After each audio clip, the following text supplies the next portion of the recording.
மகர ராசி அன்பர்களே, முக்கிய கிரகங்கள் யாவும் மறைவிடம் பகை வீடு.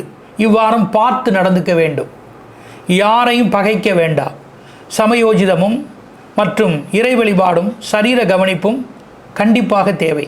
வேலை தொழில்களில் தனக்கு மேல் உள்ளவர்களின் அதிக பொறுப்புகளோ பிரச்சனைகளோ வரலாம். சில நிலுவைகள் கூட இருக்கும். வியாபாரத்தில் தனது வரி வாய்தா முக்கிய ஆவணங்களை முறைப்படுத்தி வைத்துக் கொள்ள வேண்டும். விலையுயர்ந்த பொருட்களை இன்சூர் பாதுகாப்பாக செய்துக்க வேண்டும். எந்த ஒரு ரகசியங்களையும் காப்பாற்றிக் கொள்வது நல்லதொரு விஷயத்தை நாம் பயன்படுத்திக் கொள்ள முடியும். அதிர்ஷ்ட நிறங்கள் வெண்மை, சிகப்பு. வளம் தரும் வாஸ்து திசைகள் மேற்கு, கிழக்கு. பண முயற்சி கைகூடும் தேதிகள் 12, 13, 14. வழிபாடு கருடன் நடராஜர் 10 ஸ்லோகங்கள் படிப்பது இந்த வாரம் மிகவும் உங்களுக்கு உகந்ததே.